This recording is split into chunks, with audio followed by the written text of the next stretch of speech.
James and the Giant Peach, Chapter 22. In a few minutes, everything was ready.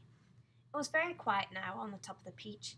There was nobody in sight, nobody except the earthworm. One half of the earthworm, looking like a great thick, pink, juicy sausage, lay innocently in the sun for all the seagulls to see. The other half of him was dangling down the tunnel. James was crouching close beside the earthworm in the tunnel entrance, just below the surface, waiting for the first seagull. He had a loop of silk string in his hands. The old green grasshopper and the ladybug were further down the tunnel, holding on to the earthworm's tail, ready to pull him quickly in out of danger as soon as James gave the word. And far below, in the great hollow stone of the peach, the glowworm was lighting up the room so that the two spinners, the silkworm and Miss Spider, could see what they were doing. The centipede was down there too, exhorting them frantically to greater efforts, and every now and then again James could hear his voice coming up faintly from the depths, shouting, "Spin, silkworm! Spin, you great fat lazy brute! Faster, faster, or we'll throw you to the sharks!" "Here comes the first seagull," James whispered.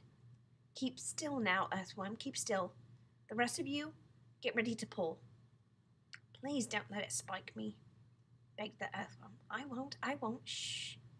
Out of the corner of one eye, James watched the seagull as it came swooping down toward the earthworm, and then suddenly it was so close that he could see its small black eyes, and its curved beak, and the beak was open, ready to grab a nice piece of flesh out of the earthworm's back. "Pull!" shouted James. The old green grasshopper and the ladybug gave the earthworm's tail an enormous tug, and like magic, the earthworm disappeared into the tunnel. At the same time, up went James' hand, and the seagull flew right into the loop of silk he was holding out. The loop, which had been cleverly made, tightened just the right amount, but never too much, around its neck, and the seagull was captured. "Hooray!" shouted the old green grasshopper, peering out of the tunnel. "Well done, James." Up flew the seagull, with James paying out the silk string as it went. He gave it about 50 yards and then tied the string to the stem of the peach. "Next one," he shouted, jumping back into the tunnel. "Up you get again, earthworm. Bring up some more silk, centipede." "Oh, I don't like this at all," wailed the earthworm. "It only just missed me. I even felt the wind on my back as it went swishing by." "Shh," whispered James. "Keep still, here comes another one."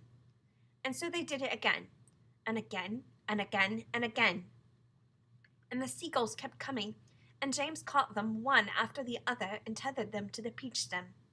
100 seagulls, he shouted, wiping the sweat from his face. "Keep going," they cried. "Keep going, James." 200 seagulls, 300 seagulls, 400 seagulls. The sharks, as though sensing that they were in danger of losing their prey, were hurling themselves at the peach more furiously than ever, and the peach was sinking lower and lower still in the water. 500 seagulls, James shouted. "Silkworm says she's running out of silk," yelled the centipede from below. "She says she can't keep it up much longer. Nor can Miss Spider." "Tell them they've got to," James answered. "They can't stop now." "We're lifting," somebody shouted. "No, we're not. I felt it. Put on another seagull, quick." "Quiet, everybody. Quiet. Here's one coming now." This was the 501st seagull, and the moment that James caught it and tethered it to the stem with all the others, the whole enormous peach suddenly started rising up slowly out of the water. "Look out! Here we go! Hold on, boys!" And then it stopped. And there it hung. It hovered and swayed, but it went no higher. The bottom of it was just touching the water. It was like a delicately balanced scale that only needed the tiniest push to tip it one way or the other. "One more will do it," shouted the old green grasshopper, looking out the tunnel. "We're almost there." And now came the big moment. Quickly, the 502nd seagull was caught and harnessed to the peach stem. And then suddenly, but slowly, majestically, like some fabulous golden balloon, with all the seagulls straining at the strings above, the giant peach rose up dripping out of the water and began climbing toward the heavens.